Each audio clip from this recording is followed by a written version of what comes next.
Man convicted of setting fire to an apartment building in Southwest Portland 2 years ago will spend the next 16 years in prison. You might remember back in the May of 2023, this massive fire gutted the May apartments along Southwest 14th Avenue. Dozens of people displaced.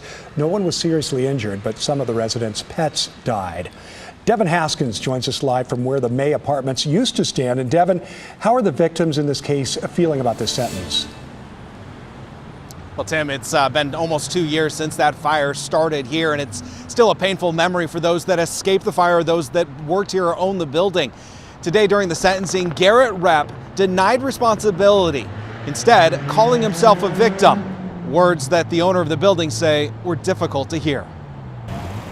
It was on May 16, 2023. Garrett Repp started a fire in his own apartment. The 113-year-old building quickly erupting in flames. Dozens of residents fled down the stairs to safety.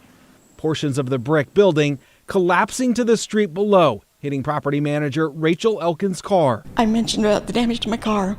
It's dense, but they're a daily reminder because they're all the way around my car. During the sentencing hearing, the prosecutor read impact statements. The property's owner talked about the loss.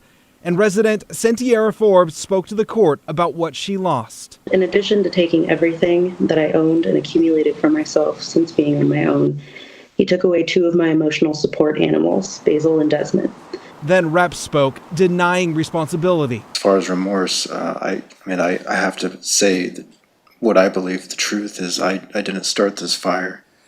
But I do understand losing everything. I feel like I've lost the most out of everybody. A response the prosecutor called offensive. It was almost as if he was trying to put himself in the shoes of his victims, but not in the way you would want him to. He's not a victim. Repp, who was found guilty on 55 counts, including arson, reckless endangerment, and animal abuse, was sentenced to just over 16 years in prison.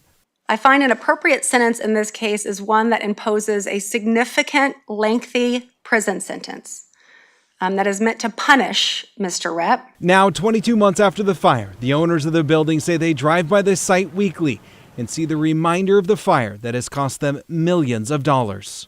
I'm bitter towards the fact that he gets to go serve in prison and we still have to deal with